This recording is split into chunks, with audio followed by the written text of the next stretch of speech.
భారతదేశంలో ప్రతి హిందువు ఎప్పుడో ఒకసారి జ్యోతిర్లింగాల గురించి వినే ఉంటారు. ఆదిదేవుడు, శివుడు, పరమేశ్వరుడు, శంకరుడు, భోళాశంకరుడు ఇలా వివిధ రకాల పేర్లతో ఆ పరమశివుణ్ణి పిలుచుకుంటారు. అయితే పూజలు మాత్రం లింగాకారంలో ఉన్న శివలింగానికి పూజలు చేయటం సంప్రదాయం. ఒక వయసు వచ్చిన తర్వాత వీటిని దర్శించుకోవాలనే కోరిక చాలా మందిలో ఉంటుంది. ప్రతి హిందువుకి జీవితకాలంలో ఏదో ఒక రోజు జ్యోతిర్లింగాలను దర్శించుకోవాలనే కోరిక ఉంటుంది. జ్యోతిర్లింగం అంటే లింగం రూపంలో శివుడిని ఆరాధించే ప్రదేశం. ఒక నమ్మకం ప్రకారం శివుడు ఉత్తరా నక్షత్రాన ఒక రాత్రి ఈ భూమిపై అవతరించారని శివపురాణంలో తెలుపబడింది. జ్యోతిర్లింగాలు మొత్తం 64 ఉన్నప్పటికీ వాటిలో 12 మాత్రమే ప్రాముఖ్యతను పొందాయి. మరి ఆ 12 జ్యోతిర్లింగాలు మన భారతదేశంలోనే ఎక్కడెక్కడున్నాయో తెలుసుకుందాం. సోమనాథ జ్యోతిర్లింగం గుజరాత్ రాష్ట్రంలోని సౌరాష్ట్ర జిల్లాలో సోమనాథేశ్వర క్షేత్రం ఉంది. ఈ క్షేత్రాన్ని దర్శించిన శ్రీకృష్ణ పరమాత్ముడు తన నీళ్లతో వెలిగించిన దీపం నేటికి ప్రజ్వలిల్లుతూ ఉండటం ఇక్కడి ప్రత్యేకత. ఇక్కడ ఉన్న చంద్రకుండంలో స్నానం చేసి సోమనాథేశ్వరుడిని దర్శిస్తే సర్వ పాపాలు తొలగిపోతాయని భక్తుల ప్రగాఢ విశ్వాసం. చంద్రుడే స్వయంగా ఈ సోమనాథేశ్వరుడిని ప్రతిష్ఠించినట్లు పురాణ గాథలు చెబుతున్నాయి.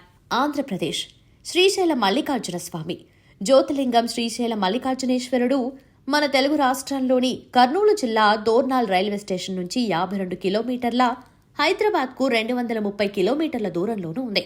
ఇక్కడ కృష్ణానది పాతాళగంగగా వర్ణింపబడింది. ఈ క్షేత్రం అష్టాదశ శక్తిపీఠములలో ఒకటి. పరమేశ్వరుడు భార్య గౌరీదేవితో కలిసి స్వయంభువుగా శ్రీ భ్రమరాంబ సైత మల్లికార్జునుడిగా వెలిశాడు. భూ ప్రదక్షిణ ఎవరు ముందు చేస్తే వారికే గణాధిపత్యం అన్న మాట విని బయలుదేరిన షణ్ముఖుడికి ప్రతి చోట వినాయకుడే ముందుగా కనిపిస్తాడు.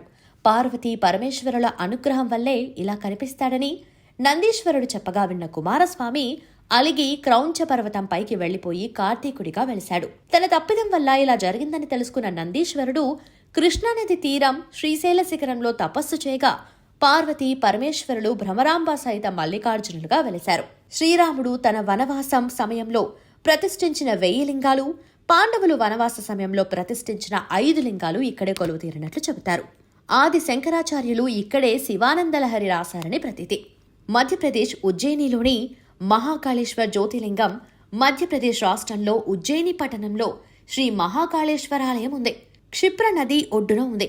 ఈ నగరంలో 7 సాగర తీర్థాలు, 28 తీర్థాలు, 84 సిద్ధలింగాలు, 30 శివలింగాలు, అష్టభైరవులు, ఏకాసరుద్రులు, వందలాది దేవతా మందిరాలు, జలకుండము ఉన్నాయి. మంత్రశక్తి వల్ల ఉద్భవించిన ఏకైక స్వయంభూ జ్యోతిర్లింగం. తాంత్రిక మంత్రాలతో నడుపుతున్న జ్యోతిర్లింగాలయం ఇది. ఆలయం ముఖద్వారం దక్షిణాభిముఖంగా, గర్భగుడి శ్రీ చక్ర యంత్రం తిరగవేసి ఉండటం ఇక్కడి ప్రత్యేకత. 5 అంతస్తుల్లో ఉన్న ఆలయంలో మహాకాళేశ్వరుడికి పాతకాలం భస్మాభిషేకం చేస్తారు. ఇక్కడ కాలభైరవునికి మద్యం నైవేద్యంగా సమర్పిస్తారు. మధ్యప్రదేశ్లో నర్మదా నది ద్వీపంలో ఉన్న ఓంకారేశ్వర జ్యోతిర్లింగం మధ్యప్రదేశ్ రాష్ట్రం కాండ్వా జిల్లాలో ఈ పుణ్యక్షేత్రం ఉంది. శ్రీ ఓంకారేశ్వరుడు, అమలేశ్వరుడు, మామలేశ్వరము, శివపురి మధ్యప్రదేశ్ రాష్ట్రంలో వింధ్యాపర్వత సానవుల్లో నర్మదా నది తీరంలో ఓంకారేశ్వరుడు వెలిశాడు. ఇక్కడ ఓ లింగం 2 భాగాలుగా ఉండి 2 పేర్లతో పూజింపబడుతున్నాడు. ఇక్కడున్న అమ్మవారు అన్నపూర్ణాదేవి. సంస్కృతం ఓంకారంతో వెలసిన ఈ క్షేత్రంలోని ఓంకారేశ్వర లింగం, అమరేశ్వర లింగం పక్కపక్కనే ఉండటం విశేషం.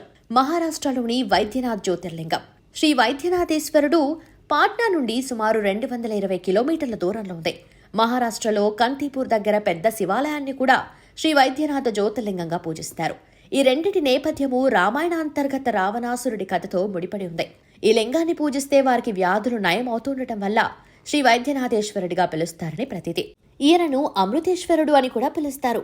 అమృత మదనానంతరము ధన్వంతరిని అమృతమును ఈ లింగంలో దాచారని, స్పృశించిన భక్తులకు అమృతం లభించునని భక్తుల విశ్వాసం. మహారాష్ట్రలోని శ్రీ నాగనాథేశ్వర జ్యోతిర్లింగం శ్రీ నాగనాథేశ్వరుడు లేదా నాగేశ్వరుడు మహారాష్ట్ర ప్రభాస్ రైల్వే స్టేషన్ కు సమీపంలో శ్రీ నాగనాథేశ్వర ఆలయం ఉంది. ఈ జ్యోతిర్లింగాన్ని భూమిపై పుట్టిన మొదటి జ్యోతిర్లింగంగా పరిగణిస్తారు. పాండవులు అరణ్యవాసంలో భాగంగా దారుకావనంలో ఉన్నప్పుడు పాండవులే స్వయంగా ఆలయం నిర్మించినట్లు పురాణగాథ. మొఘల్ చక్రవర్తి ఔరంగజేబ్ ఈ ఆలయాన్ని నాశనం చేయడానికి ప్రయత్నించినప్పుడు శరీరం నిండా పాములు, చేతుల్లో త్రిశూలాలు ధరించిన నగ్నకా పాలికులు వారిని తరిమికొట్టినట్లు కథలు ప్రచారంలో ఉన్నాయి. నాగనాథేశ్వర ఆలయాలు ద్వారకా, ఔద్ గ్రామ్, అల్మోరా అను 3 ప్రదేశాల్లో ఉన్నట్లు చెబుతారు. తమిళనాడులోని రామేశ్వర జ్యోతిర్లింగం తమిళనాడులోని రామేశ్వరంలో కలరామేశ్వర జ్యోతిర్లింగం దక్షిణాదిన ప్రసిద్ధ యాత్రా స్థలంగా పేరు పొందింది. శ్రీ రామేశ్వరుడు తమిళనాడు రాష్ట్రంలో శ్రీ రామేశ్వర ఆలయం ఉంది. పురాణగాథ ప్రకారం రావణవధ అనంతరం శ్రీరామచంద్రమూర్తి సేతువును దాటి భారతదేశానికి వస్తాడు. బ్రహ్మ హత్యా పాతకాన్ని తొలగించుకునేందుకు శ్రీరాముడు కాశీ నుంచి శివలింగం తెమ్మని హనుమకు ఆజ్ఞాపిస్తాడు. సుముహూర్త సమయం దాటిపోతూ ఉండటంతో సీతాదేవి సముద్ర తీరంలో ఇసుకతో లింగం చేసి ప్రతిష్ఠించింది. ఇంతలో కాశీ నుండి శివలింగాన్ని తెచ్చిన ఆంజనేయుడు ఇసుకలింగాన్ని తోకతో లాగేయాలని ప్రయత్నించినా రాలేదు. గర్వభంగమైన ఆంజనేయుడు శివునికి పక్కనే తాను తెచ్చిన లింగాన్ని ప్రతిష్ఠింపజేస్తాడు. రామేశ్వరంలో 2 లింగాలు మనం గమనిస్తాం. రాముడు ప్రతిష్ఠించిన కారణంగా రామేశ్వరంగా ప్రసిద్ధే. రామేశ్వరంలోని నీటి కొలనుల్లో స్నానమాచరిస్తే సమస్త బాధలు పోతాయని భక్తుల విశ్వాసం. ఇక్కడ అమ్మవారు పర్వతవర్ధినీదేవి.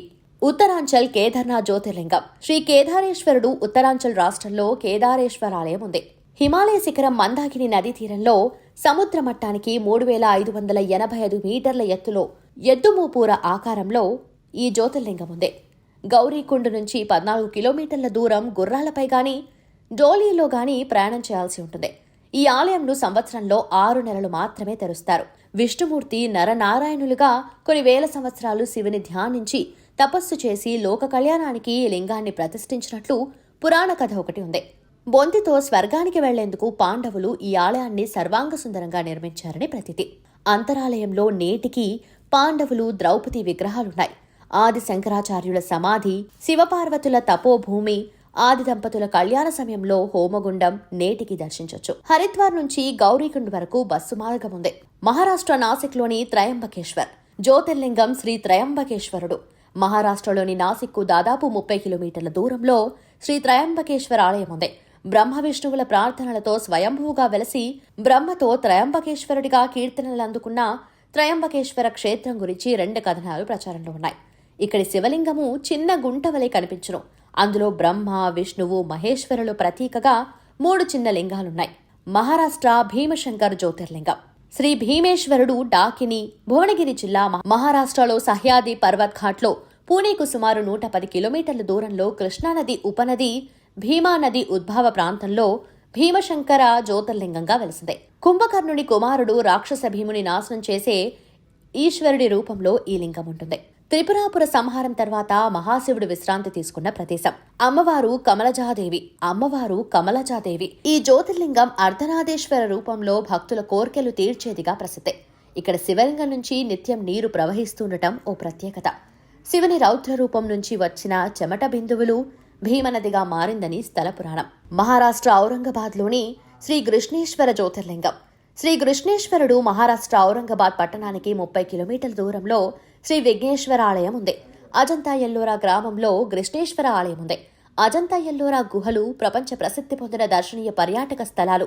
దేవగిరి కొండపై కృష్ణేశ్వరుని ఆలయం వెలసింది. విశ్వేశ్వర జ్యోతిర్లింగం వారణాసి, ఉత్తరప్రదేశ్. శ్రీ విశ్వనాథేశ్వరుడు జ్యోతిర్లింగం వారణాసిగా జగత్ ప్రసిద్ధి చెందిన కాశీ క్షేత్రంలో ఉంది. దేవతలు నివసించే పుణ్యక్షేత్రం కాశీ పట్టణం. గంగానది తీరంలో బౌద్ధ, జైన మతాల వారు, హైందవులు, అనేక మంది తీర్థయాత్రికులు కాశీ విశ్వేశ్వరుని దర్శించుకుంటారు. అవిముక్త జ్యోతిర్లింగంగా నిలిచే విశ్వేశ్వరాలయం బంగారు శిఖరాలను కలిగి ఉంది. విశ్వనాథ దేవాలయం సన్నిధిలో విశాలాక్షి శక్తిపీఠం ఉంది.